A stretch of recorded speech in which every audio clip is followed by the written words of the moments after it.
Bienvenidos a Inxochitl. Este es un podcast donde compartimos una perspectiva distinta sobre nuestra realidad, hilvanada sobre todo a través del pensamiento poético. Cada episodio abordamos un tema o un concepto y usamos los lentes de la filosofía, psicología, mitología y del arte para analizar los horrores asombrosos de nuestro mundo moderno. Yo soy Andrea Padilla. Y yo soy Andrea Martínez. Hoy vamos a hablar sobre la salud y la enfermedad. Estos han sido temas cruciales en este año de la rata, el 2020, así que vamos a explorar su significado en 4 diferentes ámbitos: el físico, el psicológico, el social y un poco el espiritual. Inevitablemente hablaremos de la pandemia, pero en vez de centrarnos en estadísticas, diagnósticos y medicina, veremos cómo estos campos interactúan para conformar sociedades enfermas o saludables. Entonces, vamos a empezar definiendo qué es salud, de acuerdo con la OMS, la Organización Mundial de la Salud. Y según la OMS, la salud es el estado completo de bienestar físico y mental, y no solamente la ausencia de enfermedad. Históricamente, la salud se concebía en el occidente solo como la ausencia de enfermedad. Y esta perspectiva le ha dado forma a la manera en la que la medicina se ha practicado hasta recientes años, en donde el punto solo es centrarse en curar la enfermedad y eso es suficiente. Afortunadamente, modelos más modernos de medicina, como es el modelo biopsicosocial, han integrado otros aspectos al concepto de salud, diciendo que no solo necesitamos no estar enfermos. No estar enfermos, no solo la ausencia. Exacto, no solo tener ausencia de enfermedad, sino también ser capaces de estar bien o de Se tener vuelve un bienestar en el problema mundo. del lenguaje, ¿no? Como mucho de estas nuevas conceptualizaciones o concepciones sobre la salud y la enfermedad tienen que ver con la necesidad de incluir más lenguaje. Sí. O sea, de hablar más o sea, no es nada más una cosa. Y esto es otro, o sea, esto es un tema también muy de nuestros tiempos, que explotó desde hace varios años y bueno, desde nuestras infancias. O sea, yo me acuerdo, o sea, el lenguaje inclusivo, por ejemplo, o sea, la cuestión de incluir cosas, o sea, no, cuando hablamos de algo, no solamente proponer una cosa de ese algo, o sea, al final, cómo eso puede ser, o sea, cómo el lenguaje es también lo que Lo que define. promueve, ajá, pues lo Y que esta parte promueve. de incluir también se ha vuelto una práctica muy común en años recientes, no solo en manuales de medicina, sino también, por ejemplo, el DSM-5, en lo que, cómo se define lo que es un desorden psicológico, por qué es desorden, qué se cataloga como enfermedad, y bueno, de hecho, llegando hasta cómo cambiamos el lenguaje ahora para que sea más incluyente en todos los sentidos, ¿no? Cómo hemos cambiado, por ejemplo, cuando se habla de ahora personas con necesidades especiales, cuanto Ujú, antes se decía ujú, discapacitados. ujú. Y lo que eso implica. O sea, justo Exacto. en un sentido también simbólico y en ese, todo el tiempo estamos también recordando lo que decíamos en el primer episodio, cómo el lenguaje siempre es metáfora. Y entonces decir que un ser discapacitado es muy distinto a un ser con necesidades especiales. O Sí. sea, implican dentro de la imagen cosas muy distintas. Y bueno, Este, como la concepción de salud, históricamente hablando, se refería a ausencia de enfermedad, bueno, Andrea nos dirá más sobre el concepto de enfermedad histórico, pero también esto ha determinado cómo se trata de manera ortodoxa la enfermedad en Occidente y cómo eh, atomizamos y nos enfocamos solo en el virus y en la cura del virus, por ejemplo, y no vemos como the big picture, o sea, como la gran perspectiva de todo lo que está alrededor y que nos sigue sucediendo, aun cuando ya ha habido una integración mayor de perspectivas orientales, de la medicina china, de la medicina que se llama ahora alternativa.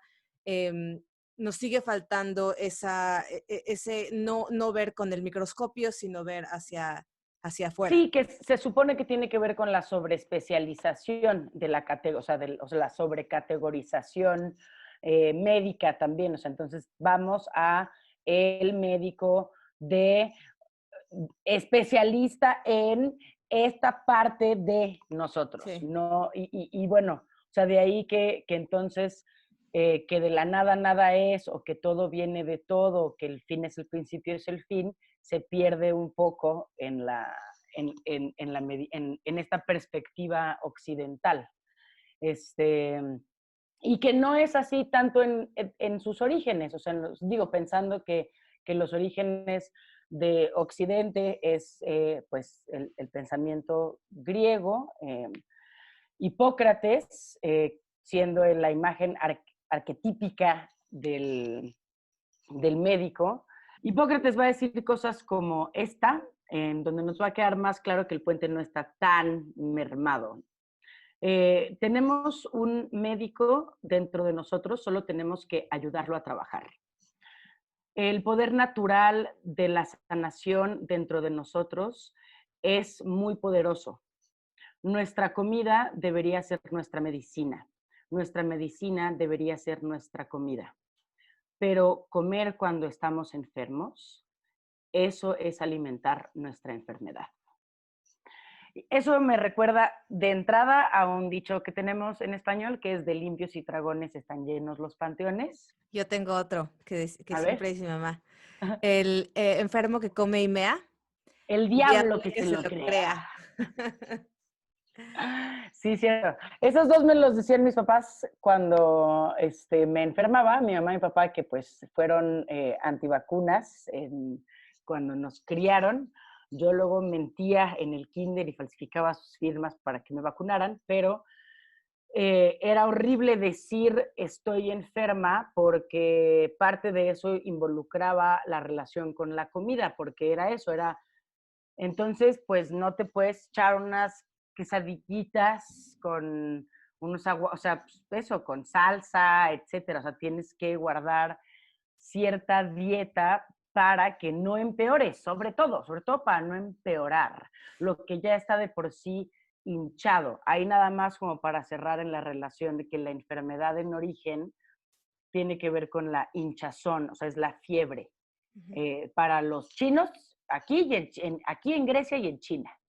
Eso es pathos, es la inflamación. Y Perdón. también en Persia, aparte de China, también tienen todavía hasta cierto punto ahora esta creencia, no le quiero decir creencia porque entonces me estoy viendo muy ortodoxamente del lado de la medicina occidental, pero de que si tú estás enfermo debes tomar, dependiendo de la enfermedad que tengas, debes comer cosas cálidas o lo que ellos consideran alimentos cálidos, y si tienes otra enfermedad distinta, debes de comer alimentos que ellos consideran fríos.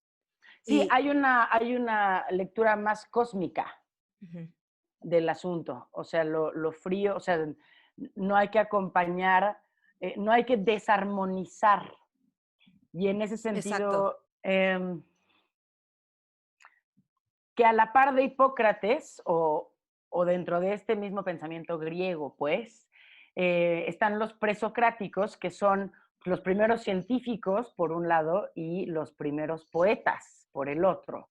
Y dentro de lo que es la importancia que tiene esta figura y por qué nos va a ser tan relevante en este episodio, dentro de la genealogía de esta dinámica de la salud y la enfermedad, es que para los griegos el descubrimiento del orden, o sea, el descubrimiento del cosmos, tiene que ver con descubrir la palabra y la posibilidad de articular la realidad a partir de la palabra. Entonces, los grandes sabios, como los Tlamaltini mismos de aquí, entonces, haciendo también siempre referencia al coloquio de Xochitl, la sabiduría de estas personas radicaba en articular discurso que implicaba el entendimiento de la realidad, y entender la realidad implicaba una suerte de ética, de mandamientos sobre mi vida, mi día a día, mi relación con mi adentro y mi afuera, con lo que entra, con lo que sale, eh, y con estos otros con los que entro en dinámica.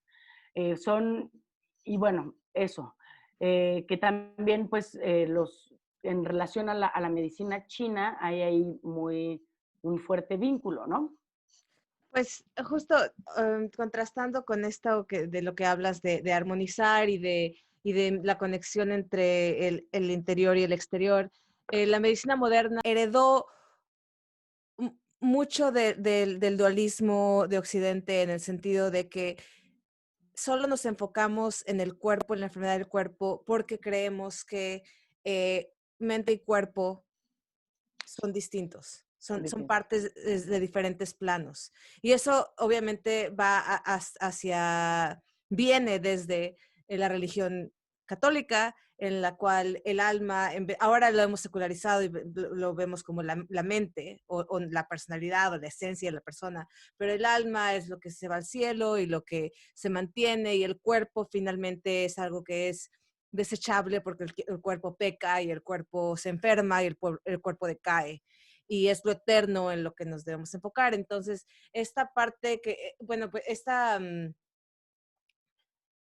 Tendencia falta de ascética. análisis holístico que tenemos viene en parte en parte desde esta visión dualista de la realidad y del ser. Sí, y este dualismo muy occidental es herencia de algo medio oriental. Y ahí también, pues, en el todo viene de todo. Sobre que hace rato decíamos, ¿no? Aquí en Grecia y en China, aquí en Grecia, en China y en Persia. Pensando en Persia como siendo quienes nos heredan este pensamiento maniqueo de la batalla de lo blanco y lo negro, desde su mitología, desde su religión, en donde también entra esta cuestión maniquea, o sea, esta relación maniquea con el cuerpo. Hay una gran influencia de lo ascético ahí también, y entonces en ese sentido el cuerpo hay que limpiarlo, limpiarlo, limpiarlo y tratarlo de cierto modo para que no peque y justo estemos en una sana relación con Dios, porque todo esto es un espejismo del demiurgo, que es el mal, ¿no? Y el maniqueísmo es también muy influyente en la relación de la pasión occidental, o sea, en cómo nos relacionamos apasionadamente con las cosas. En la pasión occidental está entendida como la entrega absoluta a la noche, es decir, morir por eso, y eso es lo que en últimas pues buscará el ser maniqueo, el arrebatado cátaro, buscará que aquello que le apasiona lo mate porque en la muerte encontrará la relación con Dios, el regresar a esta unidad. Entonces, si bien no puedo contra este espejismo, contra esta realidad que es un espejismo, que es es un engaño, morir es un viaje más directo a Dios. Olvidar que de este maniqueísmo que hemos heredado cultural y históricamente, las que más han sufrido han sido las mujeres, en el sentido de que, por ejemplo, cuando una mujer tiene la menstruación, no puede entrar a la iglesia. Siempre hay reglas religiosas tabú alrededor de la menstruación. Porque la mujer es sucia, ¿no? Y eso no solo, bueno, se ha heredado a nivel religioso, sino que una vez secularizada la medicina y el sistema de salud, las mujeres, gracias Gwyneth Paltrow, siguen teniendo esta idea y que que se les sigue vendiendo de que ellas deben hacer que su vagina huela diferente, porque como No, es huele no está bien, porque es sucio. sí, está, se dice en el pueblo, estoy enferma, cuando estoy Ajá. menstruando. Por eso no me O puedo cuando meter a una la mujer tiene un alberca. niño, dicen que ya se alivió. Ya se alivió. Voy a usar un ejemplo de Japón, de la ciudad de Okinawa, donde es una de estas zonas que se llaman zonas azules, donde existe la gente más longeva. Muchas de estas zonas azules están en Asia, pero también hay alguna en el Mediterráneo, que ahorita no me acuerdo cuál es. Pero en la ciudad de Okinawa, em, bueno, muchos científicos occidentales han dicho, nosotros también queremos vivir más. Vamos a ir a ¿Qué investigar qué están están haciendo. haciendo? ¿Qué están haciendo? Y resulta que lo que están haciendo los japoneses en Okinawa es que comen menos, comen porciones más pequeñas. eh, hay un término japonés en el que te debes que quedar Claro que hay un término japonés. sí, para que te quedes un poco con hambre. Pero no solo es la cantidad, es la calidad de los alimentos y aparte de la comida es la comunidad. Tener amistades, relaciones, socializar, muchos de estos viejitos ya no tienen familia o sus hijos se han mudado a ciudades más grandes en Japón, en otros lados, y los lazos que han construido y cómo mantienen estos lazos, muchas veces a través de el ejercicio, de que se ejercitan todos juntos todo esto, combinación de factores, los hace que sean parte de la zona azul. Entonces, no es solo que coman sus verduras, no es solo que vayan al gimnasio, sino que es una gama de aspectos que a veces los occidentales tendemos a obsesionar solo con uno, ¿no? Vamos a hacer dieta, todos a hacer keto, dieta Y keto, eso o lo vamos a que ir al gimnasio. parece, sí, perdón. No Eso sé. lo que parece es que, o sea, desde estos términos que creo que los he mencionado en alguno de los pocos episodios que tenemos, son bios y zoe, zoe como solo la existencia y bios como la vida que uno elige. Eh, Hipotetizo ahora, quizá esta óptica, este estar occidental, tiende más a que estemos en esta solo existencia, de ahí que el factor del estrés sea tan importante. Entonces, entramos en estrés muy rápido porque de entrada no estamos viviendo, estamos solo existiendo y quien existe no vive, sobrevive.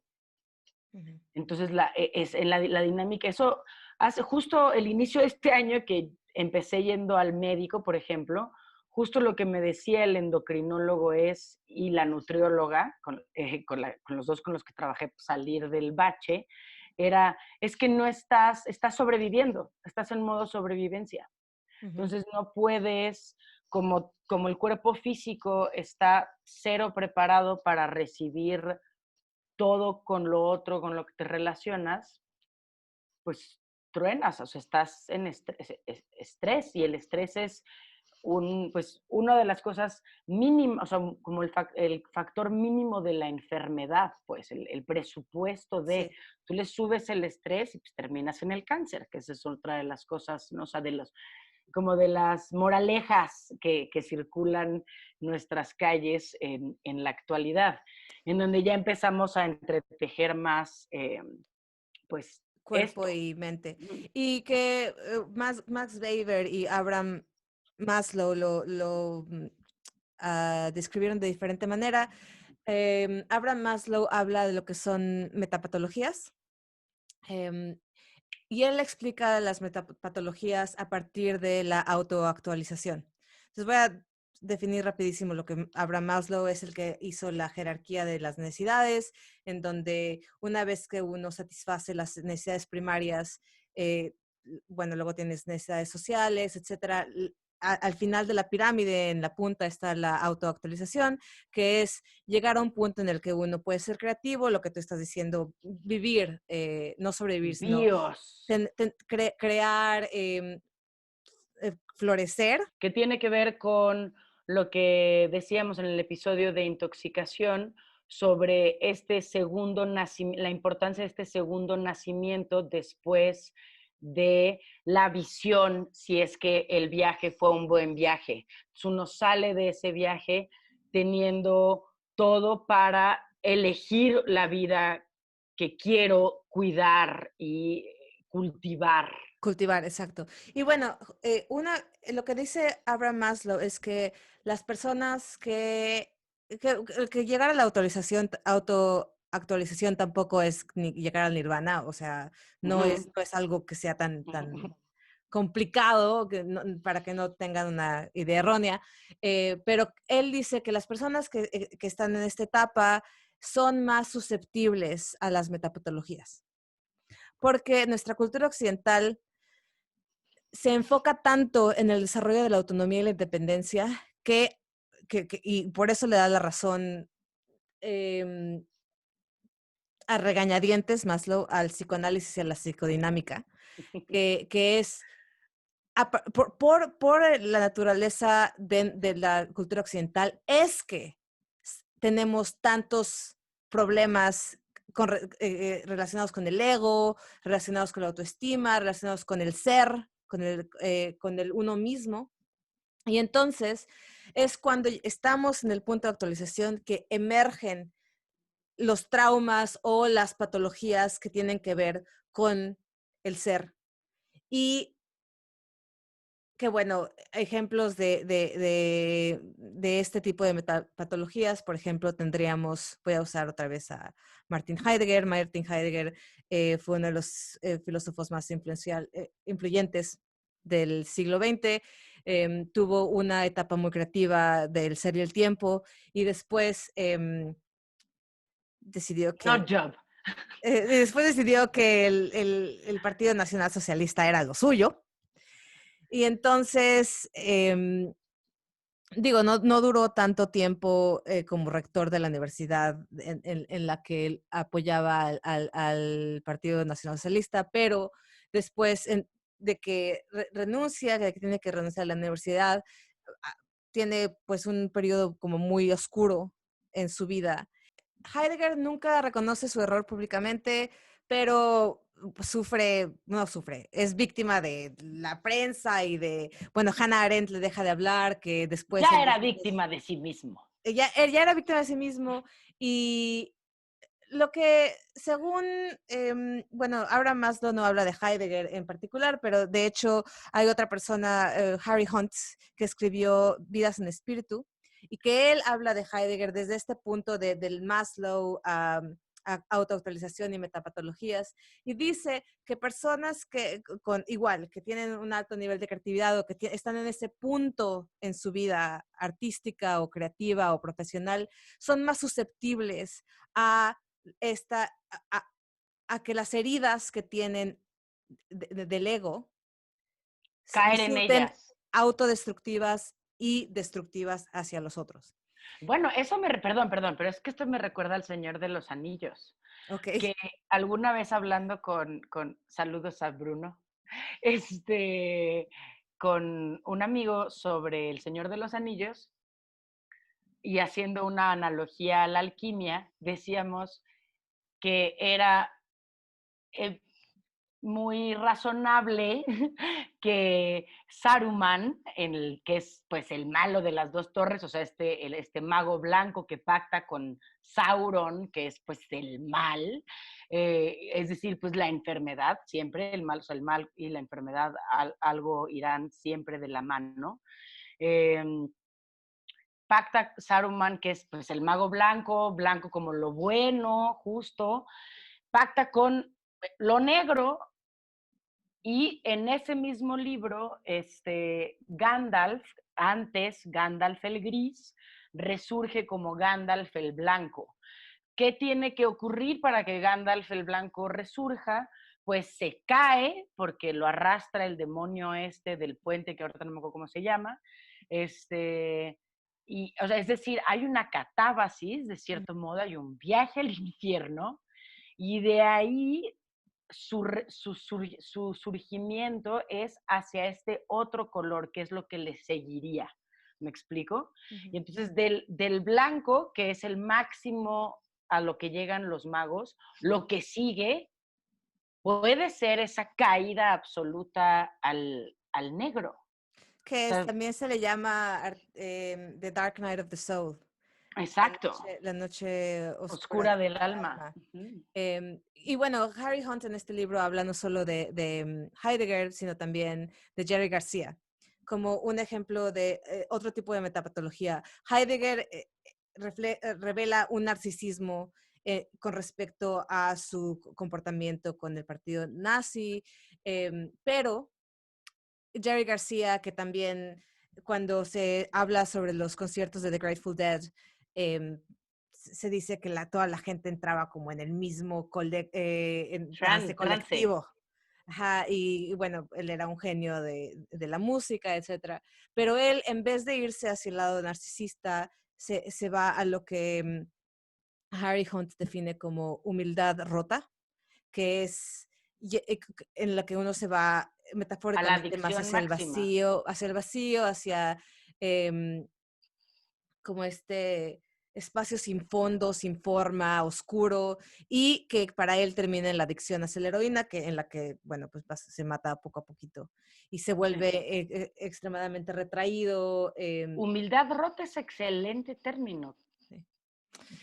Y bueno, pues de esos ejemplos como Jerry García, Martin Heidegger, existen otros. Kanye West, no, o Ajá. sea, justo o sea, yo alguna vez pensaba, estudiando el fenómeno de la pasión occidental, pensaba, esto tiene todo que ver con Kanye West, o sea, Kanye West está todo el tiempo atormentado entre estos dos, blanco y negro, este lugar de lo blanco y lo negro que él se ha puesto, que se lo confirma luego la realidad, porque se supone que lo diagnosticaron con bipolaridad y eso implica también toda esta cuestión de la pasión, porque la bipolaridad se va a relacionar genealógicamente con la melancolía, con esta cuestión de siento este enorme vacío porque aquello que yo amé apasionadamente no está. Entonces, en últimas, lo que deseo es morir, ¿no? Entregarme Ujú. a esto. Hay algo de humildad rota también en este melancólico, yo diría, en este tipo de melancólico. Pero bueno, Kanye West siempre está muy atormentado por esto blanco y negro. Se ve, por ejemplo, en el Life of Pablo, este, la ilustración, la portada del álbum es esta cosa de escoge tu vida, choose life, choose life, choose life. Una son unas nalgas y la otra es pues una boda tradicional afroamericana. Entonces, pues es esto, ¿no? O sea, que elijo este mundo de esta entrega, de los excesos, de la sexualidad, de la o or am I closed on Sunday? Que es Pero una de justo, las. o sea, esa visión de realidad es muy escindida, ¿no? Claro, pues hablamos de un ser muy Sí, patológico, sí. muy lleno de enfermedad, lleno de pasión. O sea, Ujú. aquí haciéndolo no desde un lugar médico, sino echándole ahí toda la cuestión simbólica, pues a la cuestión de Kanye West, porque pues, nunca le hemos tenido el gusto de hacerle un perfil clínico en una entrevista seria todavía. Eh, pero bueno, sí hay estos, sí es este ser arrebatado que en últimas lo que busca es demostrar que su visión de la realidad es el camino, la verdad de la vida. Ujú. O sea, es una cuestión mesiánica. También por eso estaba su arrebato, y digo arrebato adrede, pues, porque es cuestión apasionada de demostrar que tengo la razón, porque en Occidente tener la razón es estar sano. Entonces, si me eligen presidente, si eligen mi camino, entonces me compruebo como que estoy en lo correcto y se me justifica todo. Tengo la razón, no estoy mal, estoy recuerdo, que ha sido una de las cosas que le han atormentado en los últimos años, si está o no está loco. Está loco, está Pobre Kanye bien, West. es un poeta, está loco. Y bueno, dándole más análisis, pero del lado de la psicodinamia al perfil de Kanye West, tenemos a Winnicott, que él habla del espejeo, el espejear entre la figura materna o paterna y el bebé. Em, la manera de El explicar encargado de la crianza. o el guardián, no sé cómo, el guardián. Cuando tienes a un bebé, el bebé, esto a mí me parece sumamente interesante porque el bebé ve la reacción que el padre o la madre tiene ante su presencia. Entonces, el bebé, si por ejemplo uno tiene una crianza normal, entre comillas, donde tus padres quisieron tenerte y están felices de que estés en el mundo, pues la madre va a establecer esta relación en la que cuando ve al bebé, le da mucho gusto. ¡Ah! My baby. Y entonces el bebé recibe esa reacción que el otro Ante su presencia. Sí, tiene es el ante Homo su teatralis. presencia. Em, y así es como establecemos a partir de ahí, de esa relación primaria, se establecen todas las demás. Queremos estar en la vida a partir de eso, a partir de que hay un alguien que me dice, mira, aquí estás, aquí sigues, qué gusto.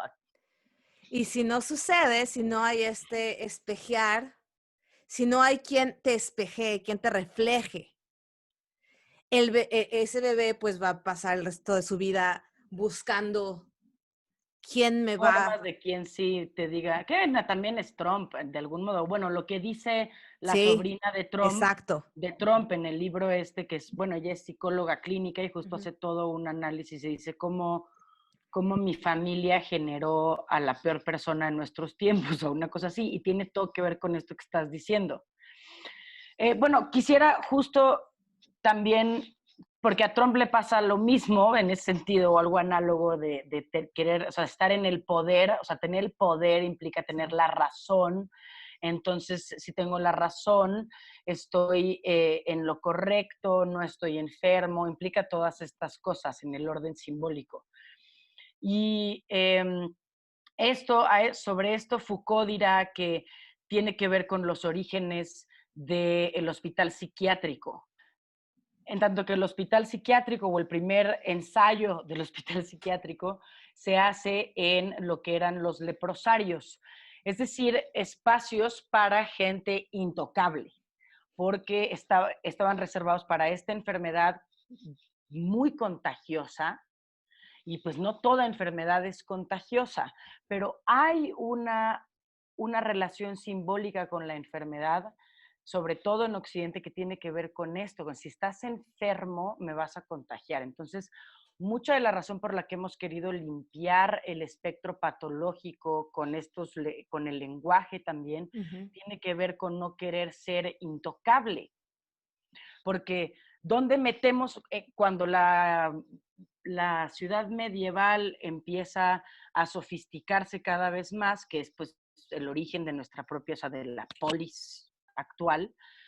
Esto implica, esta sofisticación implica la limpieza de las calles. Entonces, al mismo tiempo que se genera el, el, el manicomio, pues el hospital psiquiátrico, estos primeros ensayos está desde lo más poético, la nave de los locos, que si bien sí ocurrió, o sea, sí hubo estas lanchas ahí donde echaron a gente incómoda, o sea, no nada más personas con afectaciones contagiosas, sino a lo liminal, diríamos desde el teatro, a estos seres liminales que incomodaban, órale, todos o a la nave de los locos y después, bueno, a este edificio. Entonces, pues para Occidente va a tener, dice Foucault, tanto la criminalidad también, porque de la escisión de ese espacio se va a hacer tanto el hospital psiquiátrico como luego la cárcel, pero va a tener pues un riesgo de contagio, por lo menos desde lo simbólico. O Ujú. sea, tanto el criminal como cualquier tipo de lo que caiga del espectro de lo enfermo, aunque no sea necesariamente algo contagioso. De ahí que luego uno no quiere, pues eso, vincularse con que eso no es nada mío, ¿no? Decimos, esto no es nada mío. Ujú.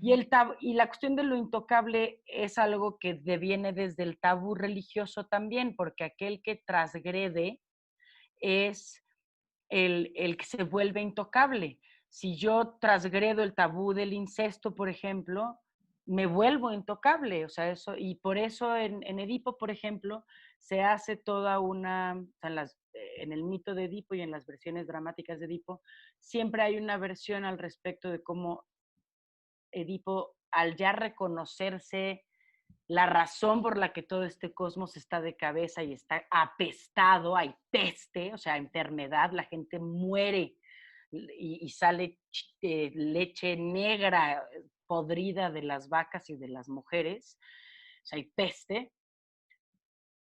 Él mismo dice, no me toquen y mátenme del tamaño de transgresión que ha hecho. Entonces, pues hay un temor arraigado desde varios lados en el mundo occidental y que luego justo no reconocemos bien de dónde viene y también pues el no reconocer de dónde vienen los miedos se vuelven más malignos.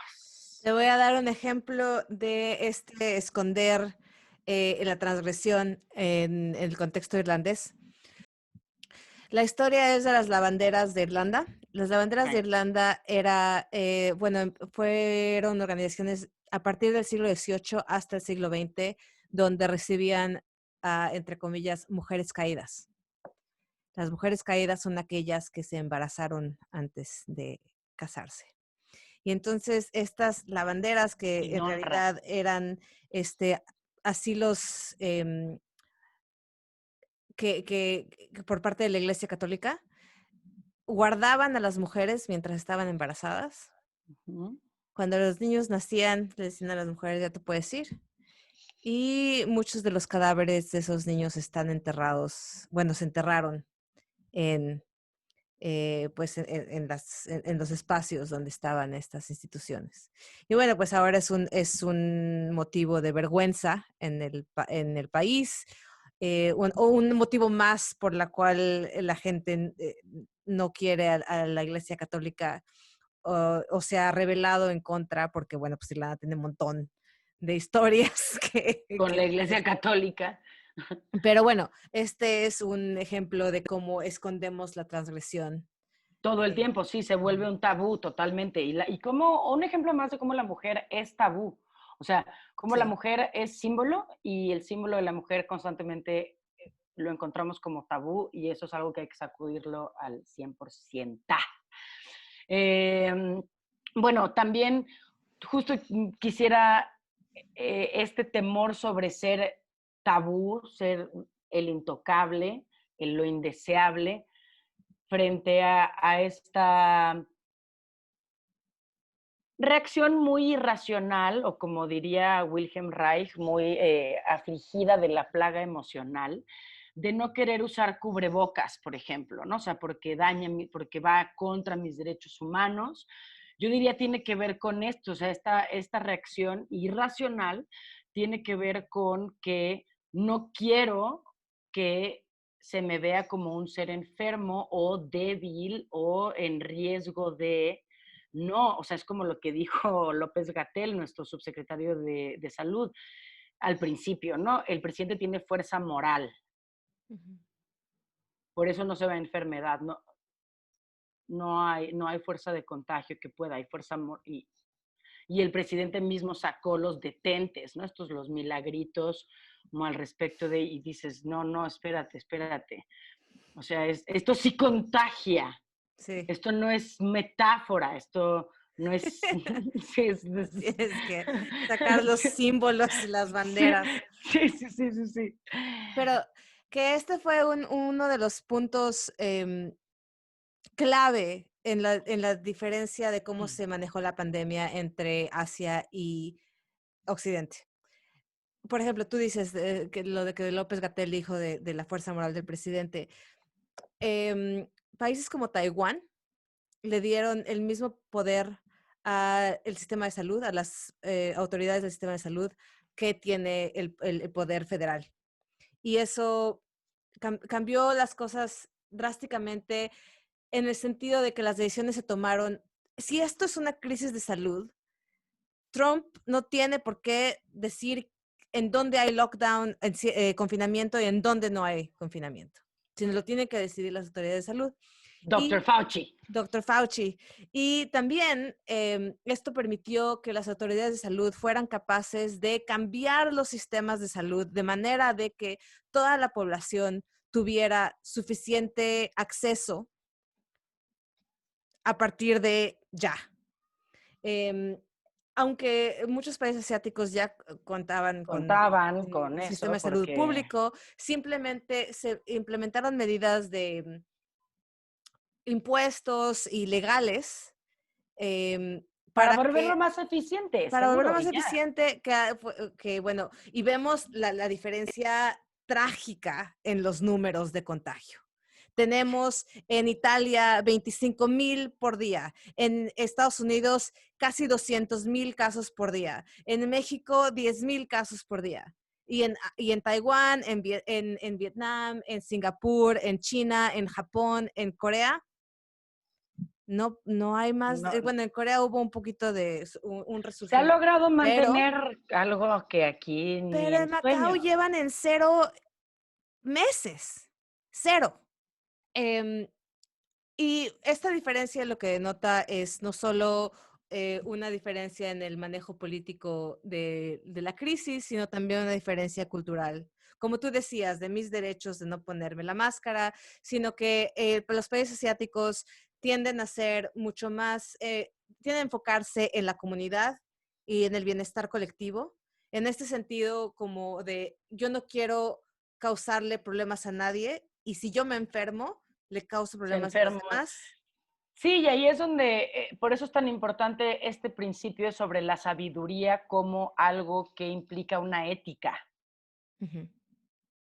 O sea, y esa ética es saludable. O sea, la ética significa, trabaja por el bien de, es decir, por la salud de yo y el otro. Sí, Y y es- que de hecho el primer ministro japonés em, fue atacado por los medios occidentales también, obviamente, porque dijo, bueno, pues es que nosotros tenemos mejores modales.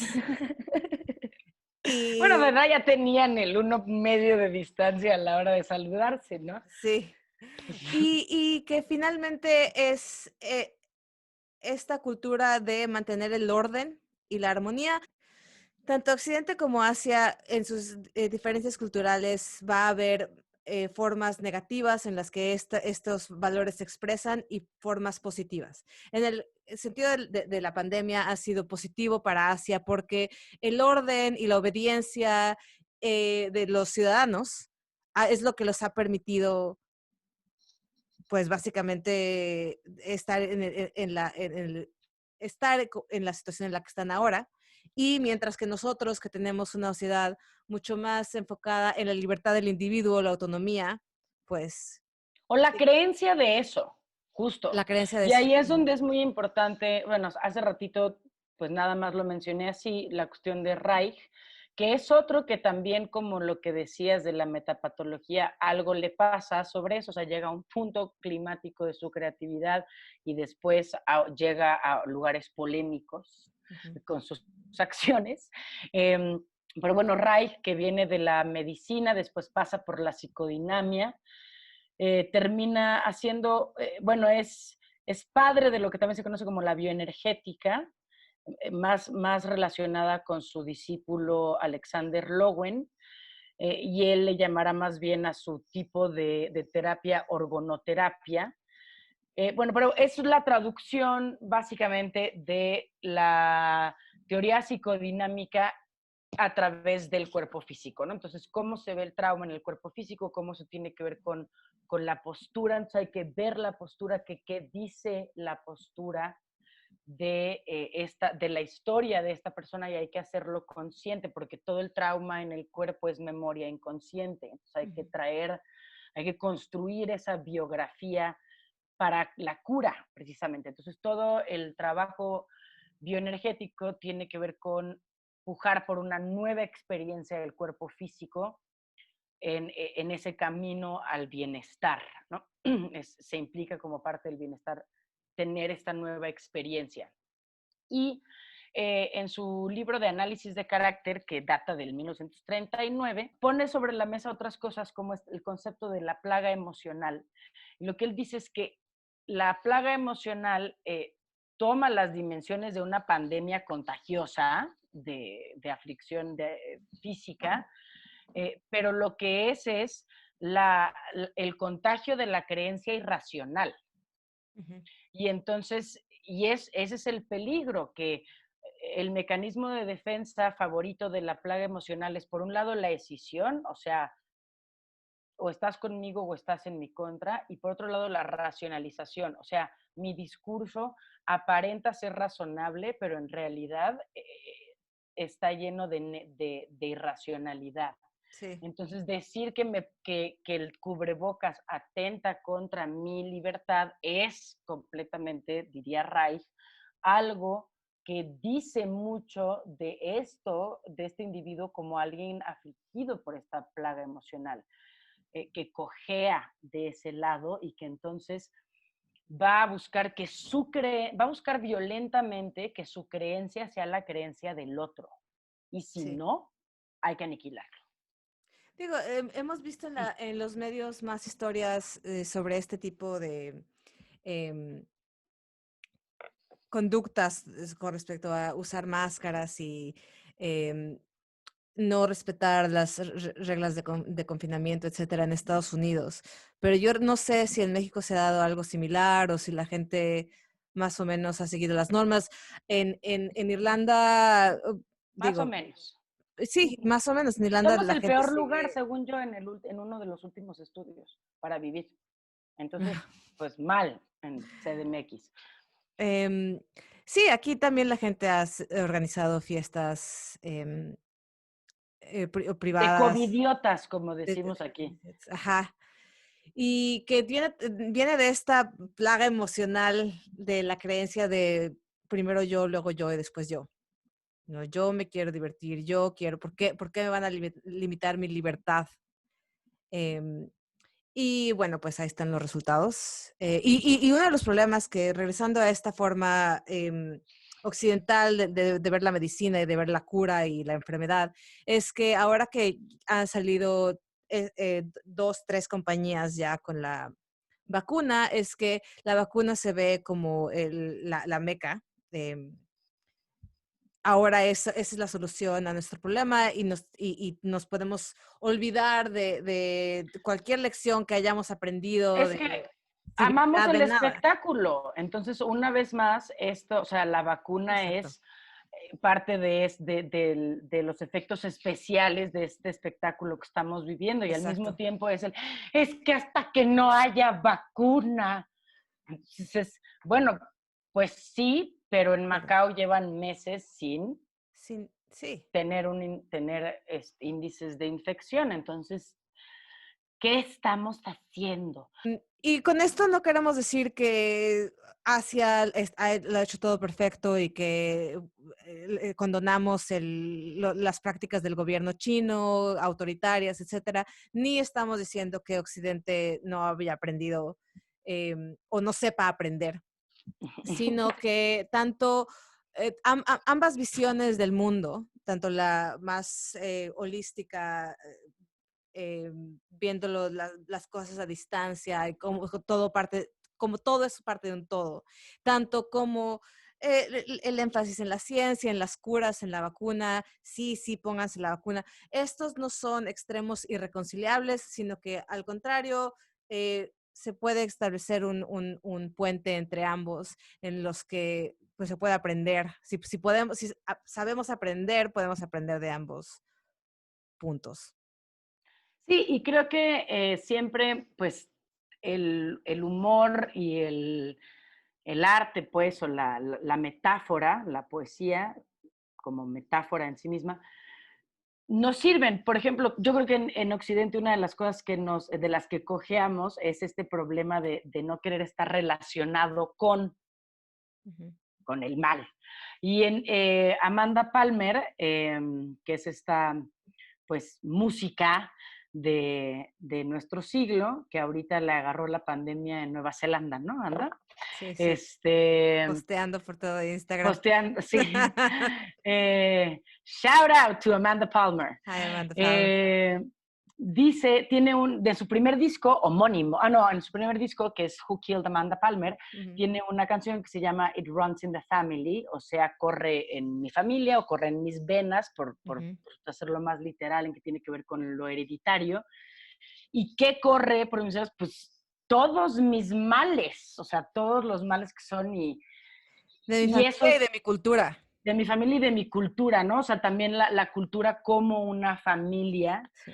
y que eso es algo también pues, completamente humano, que es donde compartimos aquí en China, que es el inicio de la sociedad está en la familia, pues también en el oráculo chino muchas de las imágenes son eso, o sea, la casa se cae, la casa se construye, es propicio conocer a la novia, es propicio casarse, tiene que ver con la construcción de familia, comunidad, etcétera. Entonces, y es una canción muy chistosa, porque pues a lo que nos convoca es a eso, más bien hay que fijarnos al que primero lo huele, debajo lo tiene, como decimos en español, en términos de cuando te echas un pedo. Entonces, la proximidad y la relación, etcétera. Entonces, pues hay que más bien más darnos cuenta cómo nos relacionamos con el mal que cómo no estamos para nada No hay que vinculados con tenerle él. miedo a las patologías de las que sufrimos.